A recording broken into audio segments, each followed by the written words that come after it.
Welcome back to day 2 of 5-8.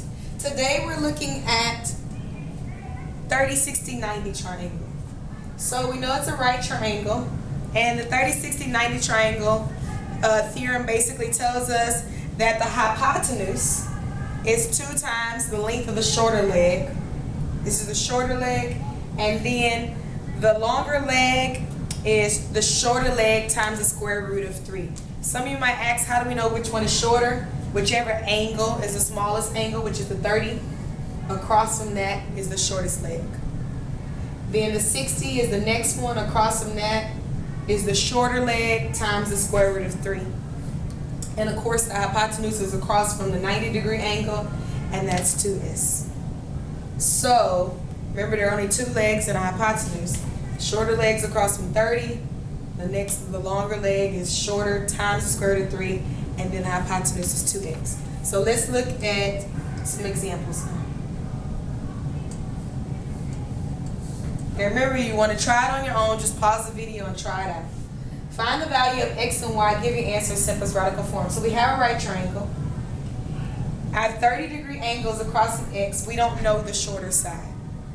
But if you look at what we are given across on the 90-degree angle, we're given the hypotenuse. So what do we know about the hypotenuse? This is also on your formula chart. We know that the 30-degree angle is just x. The 60-degree angle is x radical 3. And the 90-degree angle is 2x. So since they gave us the 90-degree angle, we know 16 is equal to 2x. Divide by 2 on both sides, and so x is 8. So that tells us that our shorter leg is equivalent to 8. Now that we know that, can we figure out our 60? Of course we can, because 60 is x radical 3. We already know that. Plug that in, and our answer is 8 radical 3. And that's our number. Got it? Let's try another one.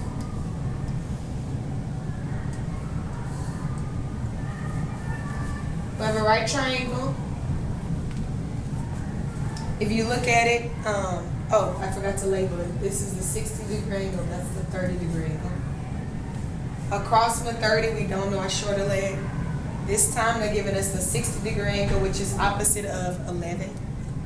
So what do we know about it? And it also helps sometimes to write it out, what each one is worth. We know that the 60 is equal to 11.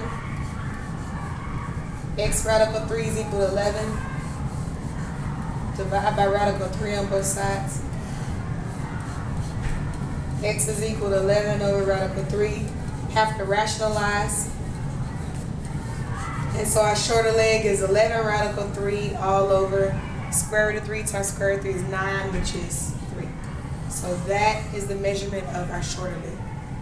If you look at the problem, we still have to go back and we have to find y, which is the hypotenuse. And if you remember, the hypotenuse is 2 times the 90-degree angle. So basically, let me see if this is on the screen.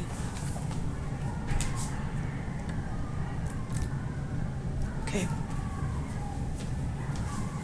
So basically, we know 2x is equal to 90-degree angle. So we already know what x is.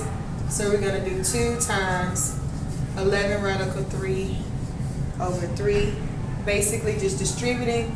And so in this problem, y is equal to 22 radical 3 all over 3. And that's how you use 30, 60, 90. Okay, now we're going to do another example. I'm just going to refocus that back in the middle.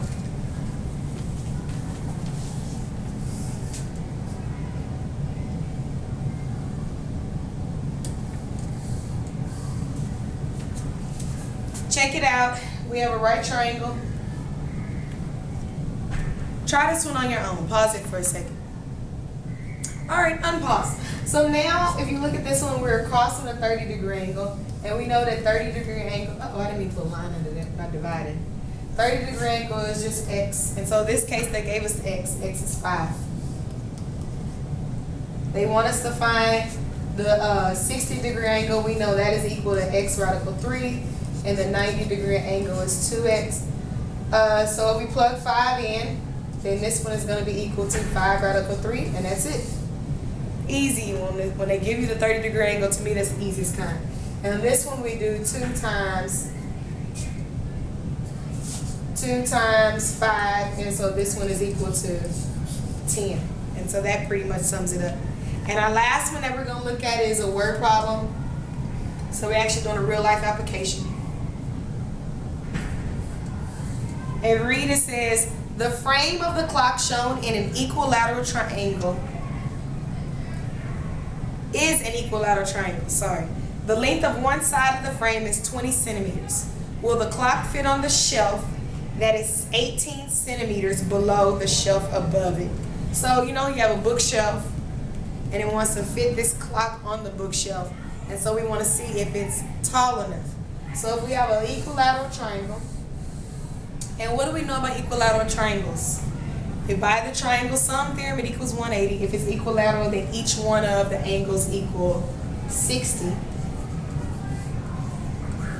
And so remember, we're trying to put it on a bookshelf, so we want to find the height. And so when we cut this in half, an equilateral triangle cut in half creates a 30, 60, 90. So we basically have a 30, 60, 90 triangle pulled out of this equilateral clock.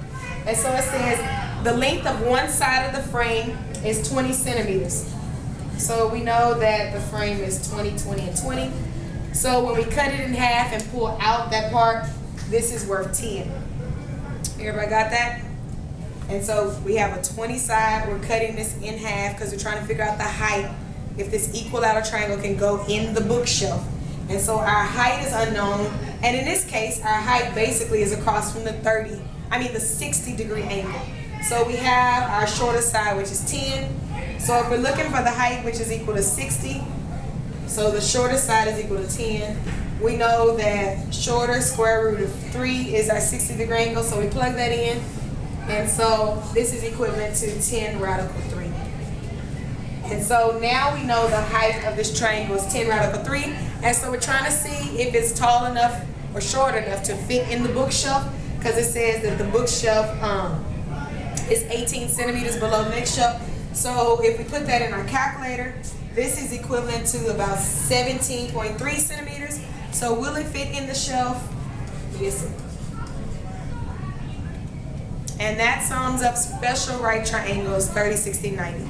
Guys, make sure you go in the on the online book and practice the 30, 60, 90, 45, 45, 90 degree, because those are your special right triangles that you need to know, and it'll be helpful once we move into the next lesson, which is trig functions. So go do some extra practice on problems like this.